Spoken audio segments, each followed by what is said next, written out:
Infotainment में आपका स्वागत है। आज हम प्राचीन भारतीय इतिहास के सबसे आकर्षक और चर्चित पहलुओं में से एक पर चर्चा कर रहे हैं, आर्य और द्रविड़, या जिन्हें हम आज दक्षिण भारतीय और उत्तर भारतीय के रूप में जानते हैं। यह विषय भारतीय उपमहाद्वीप के सांस्कृतिक और ऐतिहासिक विकास को समझने में एक आधारशिला है।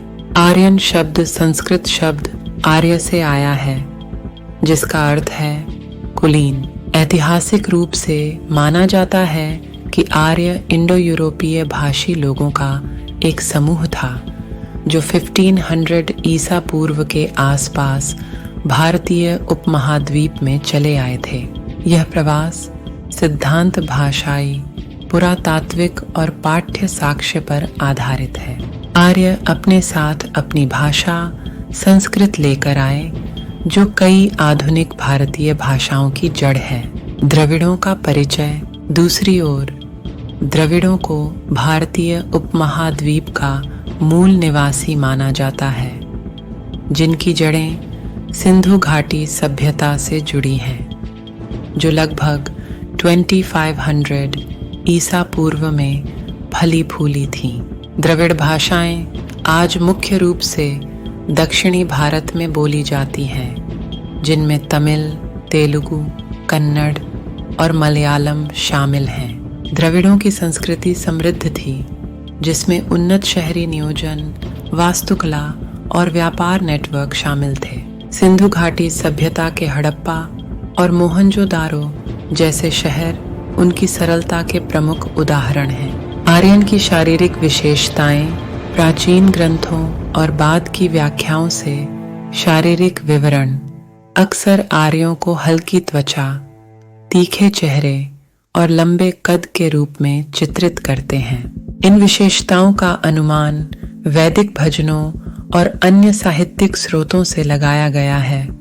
हालांकि इन विवरणों को सावधानी से देखना आवश्यक है, क्योंकि वे सांस्कृतिक पूर्वाग्रहों और काव्यात्मक अलंकरणों को दर्शा सकते हैं। द्रविड़ शारीरिक विशेषताएं। द्रविड़ों को आमतौर पर आर्यों की तुलना में गहरे रंग की त्वचा, व्यापक चेहरे की विशेषताओं और छोटे कद के रूप में वर्णित किया जाता है। ये विवरण प्राचीन ग्रंथों और मानव शास्त्रीय अध्ययनों से आते हैं। हालांकि आर्यों की तरह द्रविड़ आबादी के भीतर विविधता को पहचानना और अतिसामान्यकरण से बचना महत्वपूर्ण है। आर्य देवता। आर्यों ने ज्यादातर वैष्णव, शाक्तेय और शैव देवताओं की पूजा की। उनमें से प्रमुख थे इंद्र, देवताओं के राजा और वज्र और युद्ध के देवता, अग्नि, आग के देवता और मनुष्यों और देवताओं के बीच मध्यस्थ, और वरुण, जल और ब्रह्मांडीय व्यवस्था के देवता। वेदों में वर्णित विस्तृत अनुष्ठानों और बलिदानों के माध्यम से इन देवताओं की पूजा की जाती थी। द्रविड़ देवता। द्रविड़ ज्यादातर शैव, शक्ति और वैष्णव रूपों की पूजा करते थे। इनमें से प्रमुख थे मुरुगन, युद्ध और जीत के देवता, शिव, मरियम्मन जैसी देवी तथा अन्य शाक्तेय देवी देवता और कृष्ण जैसे वैष्णव देवता। इन देवताओं को समर्पित मंदिर और तीर्थ स्थान पूरे दक्षिण भारत में पाए जा सकते हैं, जो पूजा की एक दीर्घकालिक परंपरा को दर्शाते हैं। आर्यन द्रविड़ संपर्क। आर्यों और द्रविड़ों के बीच संपर्क व्यापक अध्ययन और बहस का विषय है। कुछ सिद्धांतों के अनुसार आर्य धीरे धीरे उपमहाद्वीप में चले गए और द्रविड़ आबादी के साथ घुल मिल गए। इस संपर्क से महत्वपूर्ण सांस्कृतिक आदान प्रदान हुआ, जिसके परिणाम स्वरूप परंपराओं, भाषाओं और धार्मिक प्रथाओं का संश्लेषण हुआ।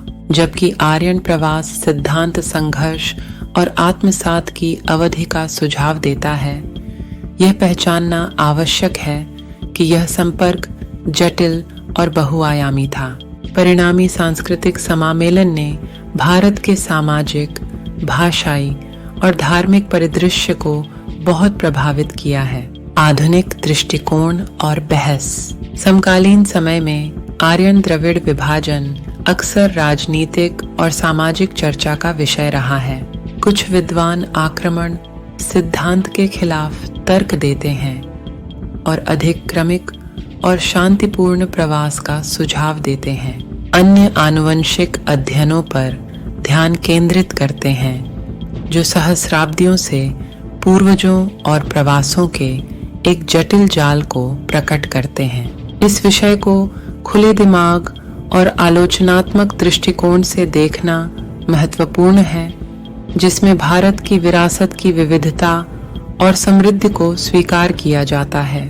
निष्कर्ष: आर्यन और द्रविड़ कथाएं भारत के अतीत को समझने के लिए अभिन्न अंग हैं। वे विभिन्न संस्कृतियों के संगम का प्रतिनिधित्व करते हैं, जिन्होंने उपमहाद्वीप के इतिहास को आकार दिया है। इन प्राचीन लोगों का अध्ययन करके हम आधुनिक भारतीय समाज की नींव के बारे में जानकारी प्राप्त करते हैं। इंफोटेनमेंट देखने के लिए धन्यवाद। अगर आपको यह वीडियो जानकारीपूर्ण लगा तो कृपया लाइक करें, शेयर करें और इतिहास के बारे में और अधिक जानकारी के लिए हमारे चैनल को सब्सक्राइब करें। अपने विचार और प्रश्न नीचे कमेंट में छोड़ें, हमें आपसे सुनना अच्छा लगेगा।